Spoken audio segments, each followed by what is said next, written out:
garden. This 3-time Guinness World Record breaker is filled with 150 million flowers and is the perfect place for not only flower lovers, but also children. You'll notice just how family-friendly it is when you initially walk in and are greeted by 2 immaculate shrub stallions that serve as a gate to the rest of the majestic garden. There's endless fun things to see, including a Smurf village, a flower princess floating above her castle, and the world's biggest floral installation, which is that life-size replica of the Emirates airplane. As I'm sure you know, Dubai gets pretty hot, so we recommend coming as soon as it opens at 9 a.m. You only need to spend 1 to 2 hours to see everything you want, and if you have some extra time, you can head over to the world's largest butterfly garden that holds 15,000 butterflies. Coming up is number 14, Dubai Mall. The Dubai Mall is the largest mall in the world and is roughly the size of 200 football fields. It has more than 1,200 stores with every brand you could possibly think of and around 200 restaurants. You could definitely fill up an entire day here, especially because it's connected to the Burj Khalifa, and right outside its doors is the famous water show. Other mind-blowing things you can find here is an Olympic-sized ice skating rink, the world's largest indoor aquarium, and even a 150-million-year-old dinosaur which was discovered in Wyoming. If you're not a fan of crowds, avoid this area at all costs because it gets around 75 million visitors a year and can feel quite claustrophobic. Next up is number 14, the iconic Burj Khalifa. Since 2009, the Burj Khalifa has been the tallest building in the world. At 828 meters high, it's equivalent to the size of 3 Eiffel Towers or 2 Empire State Buildings. It cost a whopping $1.5 billion to complete this structure. There's 160 floors, and you can ride all the way to 154 to visit the highest outdoor observation deck in the world. Don't worry, there's glass surrounding it so you won't fall off. I don't think people realize just how big this building is. If you're standing at its base, you have to crank your head all the way back just to see the tip of it. Ian, why don't you turn it sideways so I can see like how it doesn't even fit in the frame? Oh my god. The building's exterior contains 26,000 glass panels, and I know what you're thinking. How do they keep it so clean?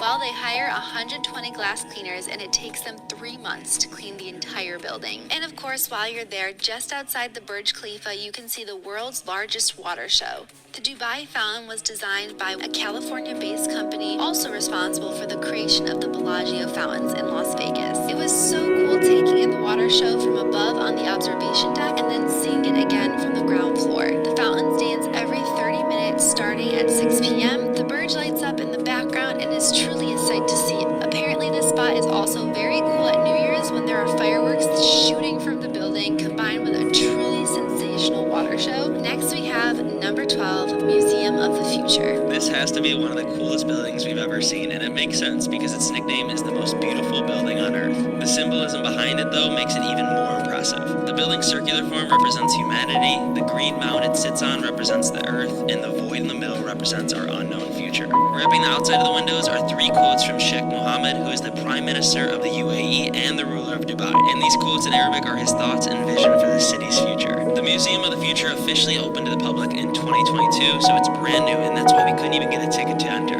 We highly recommend you book online before arriving, so we'll make sure to put a link in the description below. Inside, you can expect to see the future of space travel, robots, innovation, and sustainability. Even if you can't enter the museum, you can still check out the lobby, which looks like you're walking into the future.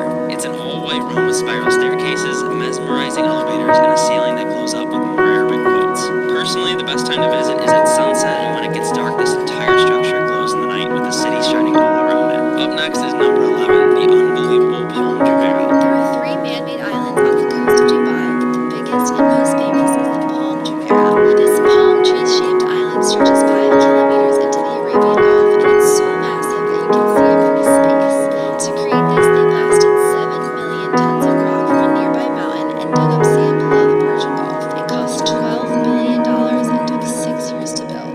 The famous Atlantis stands at the front of the palm, and here you can have a full day of fun at the water park, which broke the world record for most water slides. We actually did spend a day here, and it was an absolute blast. I think if you have kids, this is the perfect spot to get some of their energy out. Definitely visit the Tower of Neptune first to go on the Leap of Faith, Atlantis' most famous water slide. If you're an adrenaline junkie and want to go skydiving, I don't know of many other places that you can skydive with a view like this one. This is actually the only way way to see the palm from above other than taking a helicopter ride? Let us know in the comments below if you've gone skydiving in Dubai, because we would love to hear your opinion. Let's move on to number 10, rooftop bars and pools. Dubai is all about that go big or go home mentality, and they definitely didn't skimp out on rooftop pools and bars. Of course, Dubai holds two more records. First, it has the world's highest infinity pool, and second, it has the world's highest 360-degree infinity pool called Aura Sky Pool. The one we really wanted to visit was the Aura Sky Pool, but of course it was booked out for 2 weeks when we were there, so please make sure to book reservations far in advance. If you like to drink alcohol with city views, we have heard great things about Level 43 Sky Lounge, which is located on the roof of the Sheraton Hotel. This Sky Lounge overlooks Sheikh Zayed Highway, which is this famous road that connects all 7 Emirates in the UAE. It has an astounding 14 lanes, and during your time in Dubai, you will definitely spot supercars flying down this highway. Now on to number 9, the Dubai Frame. To be completely honest with you guys, at first I thought the concept of a gold-plated picture frame in the middle of the city was a little odd. I kind of didn't want to go, but then I found out what it symbolized. The Dubai frame represents a connection between both the past and the present in this rapidly changing city. When you're at the top of the building, on one side you'll see old Dubai, where everything began, and on your other side you're going to be seeing the most futuristic city in the world that has just been built in the last 4 years' time. When you walk outside that elevator, the floors are actually censored, so when you step on them, they turn clear and you can see all the way to the ground below you. It even gave us a pretty good adrenaline rush stepping up those floors. Coming up, we have number 8, dune buggy. A trip to Dubai is not complete without visiting the sand dunes surrounding the city. We went on a safari tour that we'll talk about later in the video, but right now is all about dune buggying. We ended up choosing the cheapest 1-hour tour that we could find, which was $156 total for 2 people. That means each driver will get around 30 minutes behind the wheel, which was more than enough time for us. For our tour, we decided to get up bright and early one morning at 7 a.m. and head 1 hour to the sand dunes, which was the best decision. Not only is it less hot, but we had the entire tour to ourselves because no one wanted to get up that early. Just so you know, in Dubai, it's a law that you need a tour guide to lead you around the sand dunes, and at first I was super disappointed, especially because it started out really slow. Basically, at the beginning, the guide wants to feel out your driving skills, and once you're more confident, he definitely lets you go much faster. Just in case the tour companies run out of helmets with face masks, make sure to bring sunglasses so the sand doesn't spray in your face the whole time. Whizzing up and down the sand dunes is not only thrilling, but hilarious, because as the passenger, you never really know what your partner's gonna do. There are endless kinds of tour companies for everyone's budget, and with different high-speed dune buggies. I'll make sure to link a couple below for you guys. Next up is number 7, Hell's Kitchen. Now, if you haven't seen the short we posted on this, you should go watch it ASAP. You'll really understand my love for all things Gordon Ramsay. If you don't know what Hell's Kitchen is, it's a restaurant inspired from Gordon Ramsay's famous TV show, Hell's Kitchen. We've had the pleasure of eating at HK at Caesar's Palace in Vegas, and it was so good. Any chance we get to eat at it again, we take the opportunity. Oddly enough, this is his only Hell's Kitchen restaurant outside of the US. Everything is designed just like the TV show, where there's a red and blue team and they cook right in front of you. Our highly recommended dishes to you would be the burrata salad, followed by Gordon's famous beef Wellington, which is so freaking delicious you have to get it. Just touch it. It's so raw. It's moving. Off with you now. And finish with the best dessert we've ever had in our lives, the famous sticky toffee pudding. My mouth is watering just thinking about it. Moving on to number 6, food tour. Let's be honest, food is the best part of travel. And that's why in every place we visit around the world, we always start our time with a local food tour. You not only get to try some of the best food during your trip, but you also get to make friends with locals that will teach you all about the culture. We met our tour guide Sandy in Dera, which is the heart of Dubai's Old Town. Here we strolled through the maze of narrow alleyways, passing by classic sandstone buildings and trying all sorts of dishes like camel gelato, falafel pitas, chicken shawarma, and much more. Then it was time to pass through the golden spice souks, where there are mounds of colorful spices and more gold than we've seen in our lives. Lastly, we crossed the Dubai Creek on traditional boats to visit Bur Dubai and have delicious meze platters and some fresh squeezed orange juice. Throughout our experience, Sandy was begging us to try the camel burger, but Anna had zero interest because that's her favorite animal. Of course, I'm willing to try a bite of just about anything, so Sandy brought us to the most famous spot for camel burgers. To be honest, I felt guilty the entire time because in this restaurant, you are surrounded by tons of cute camel artwork and wallpaper. Visiting the old town of Dubai was such a breath of fresh air, especially when you're surrounded by skyscrapers all day. Now let's move on to number 5, jet skiing. Although you can jet ski anywhere in the world, there are very few places places that offer as epic of a skyline as jet skiing in Dubai does. Within 1 hour, we were able to see the Burj Al Arab, the Atlantis, and the massive Dubai skyline with the Burj Khalifa in it. We booked a 1-hour session in the morning, and let me tell you, I don't think it was enough. We recommend going in the morning at 9 a.m. Not only is it a great way to wake up,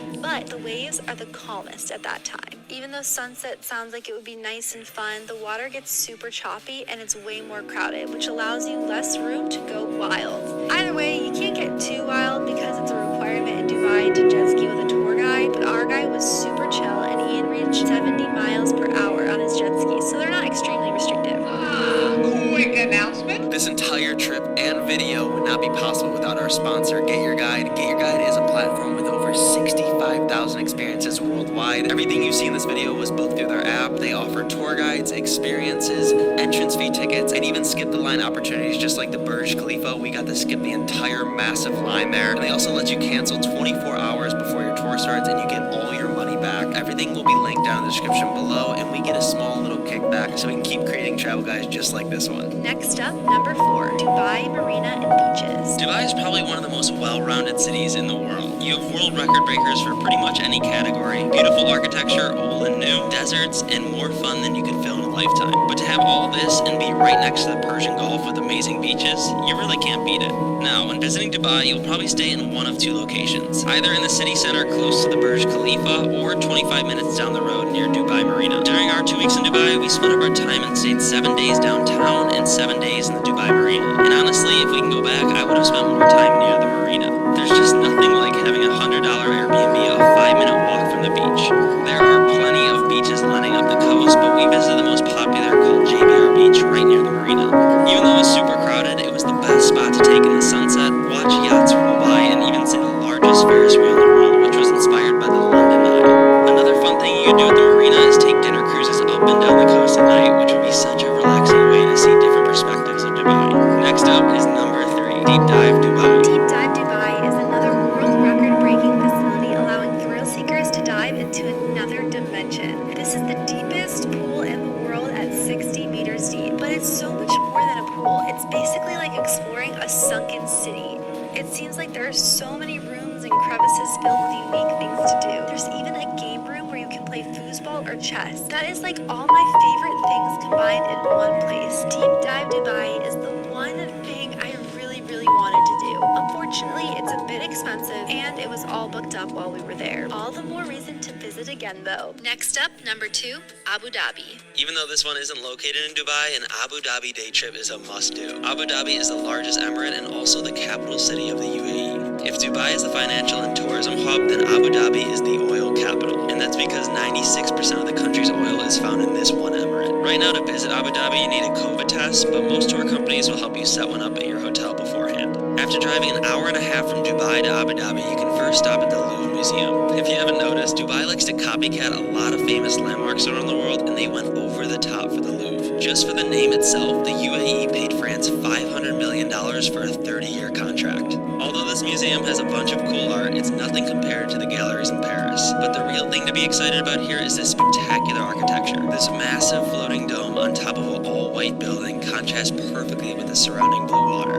What's really cool about the dome is that it has 8 different layers, which creates this rain of light effect coming through as you're walking around. After the Louvre, you can visit many more places like the Emirates Palace, which is now turned into a hotel that you can stay at. And then you can hop right over to the Presidential Palace where all the government meetings are held. Now, one of the main reasons you're probably wanting to visit Abu Dhabi is for the Grand Mosque, which is the 9th largest mosque in the world and can fit upwards of 40,000 worshippers at once.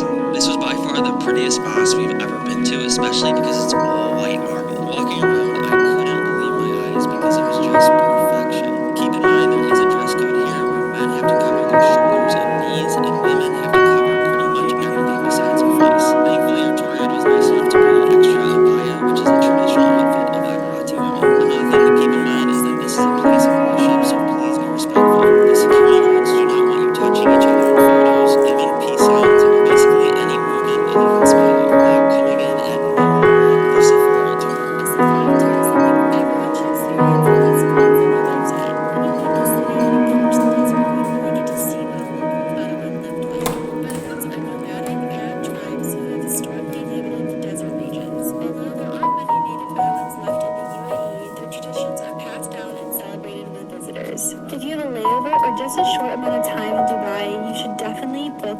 desert safari tour. Here's everything that's included. First, you'll get picked up from your accommodation. It's about an hour drive to the desert, and the first thing offered is camel riding. Although we skipped the camel riding, we did get to say hi to some baby camels. After all, they are my favorite land animal. Next, we rode in a G-Class vintage Mercedes throughout the sand dunes, which was so much fun. It was a total vibe, especially once the most beautiful sun began setting. Along the ride, we spotted wild gazelles, even the incredible Arabian oryx. The Arabian oryx were so cool, I can't even describe it. These are the official animal of the UAE, and their extremely long, straight horns will truly blow you away.